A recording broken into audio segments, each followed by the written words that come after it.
नमस्कार मित्रांनो, मी मारुती मोहोळकर। मित्रांनो, मुख्यमंत्री माझी लाडकी बहीण या योजनेचा तुम्ही ज्यावेळेस ऑनलाईन अर्ज करता, ॲपवरून तुम्ही ज्यावेळेस फॉर्म भरता, तर फॉर्म भरताना भरपूर साऱ्या चुका ह्या लाभार्थ्याकडून होत आहेत। त्या चुकांमुळे भरपूर सारे जे फॉर्म आहेत ते फॉर्म त्या ठिकाणी रिजेक्ट केले जात आहेत। हे अर्ज रिजेक्ट होण्यापाठीमागचे कारण कोणते आहेत, तर तेच आज आपण या व्हिडिओतून समजून घेण्याचा प्रयत्न करणार आहोत। मित्रांनो, तुम्ही जर का अजूनही फॉर्म भरला नसेल तर पटकन फॉर्म भरून घ्यायचा आहे।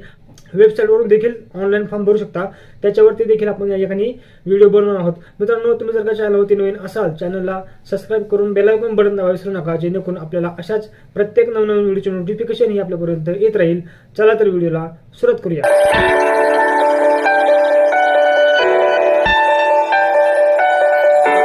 तर मित्रांनो, तुमचं फॉर्म रिजेक्ट होण्यापाठीमागचं कारण काय आहे, तर फॉर्म भरताना आपल्याला हे माहिती असणं गरजेचं आहे की आपल्या आधार कार्डला मोबाईल नंबर हा लिंक असणं आवश्यक आहे।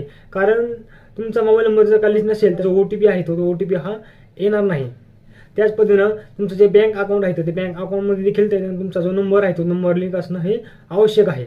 दुसरी गोष्ट म्हणजे ज्यावेळेस आपण आधार कार्ड अपलोड करतो, तर त्या ठिकाणी आधार कार्ड अपलोड करत असताना आपल्याला तो जो काय आधार कार्डचा फोटो आहे तो फोटो फ्रंट साईडचा आणि बॅक साईडचा फोटो असे दोन्ही फोटो आपल्याला एका पेजवरती त्या ठिकाणी घ्यायचे आहे। त्याच्यामध्ये आपण पिक्सेल लॅबमध्ये हे जे फोटो आहेत ते फोटो आपण त्या ठिकाणी एका पेजवरती घेऊ शकतो। तर ते कसं घ्यायचं त्याच्यावरती आपण ऑलरेडी एक व्हिडिओ बनवला आहे, तर तो व्हिडिओ तुम्ही त्या ठिकाणी बघू शकता। त्यामुळे त्या ठिकाणी आधार कार्डचा फोटो स्पष्ट क्लिअर काढा, तो एका पेजवरती घ्या आणि नंतर मग तो अपलोड करा। त्यानंतर पुढची गोष्ट आहे की तुमचं जे रेशन कार्ड आहे, पिवळं असेल किंवा केसरी असेल, कोणतंही रेशन कार्ड असेल तर त्या ठिकाणी त्या रेशन कार्डचे दोन्ही पेज, मागचं आणि पुढचं पेज, दोन्ही पेज हे एकाच पेजवरती असले पाहिजेत। ते देखील तुम्ही पिक्सेल लॅबमधून करू शकता। त्यानंतर अर्जदाराचा फोटो अपलोड करता, तर अर्जदाराचा फोटो अपलोड करताना एक तर तुम्ही लाईव्ह घेऊ शकता किंवा मग त्या ठिकाणी पासपोर्ट साईजच्या फोटोवरती देखील तो फोटो अपलोड करू शकता। त्यानंतर पुढचा मुद्दा आहे की तुमच्या आधार कार्डवरती तुमची जी बर्थ डेट आहे ती बर्थ डेट पूर्ण नसेल तर तुमचा फॉर्म त्या ठिकाणी रिजेक्ट होऊ शकतो। जर का आधार कार्डवरती बर्थ डेट पूर्ण नसेल तर ते तुम्हाला अपडेट करून घ्यायचं आहे। पासबुकचा फोटो अपलोड करताना त्या ठिकाणी जॉईंट अकाउंट आहे तर ते जॉईंट अकाउंट आपल्याला या ठिकाणी द्यायचं नाही।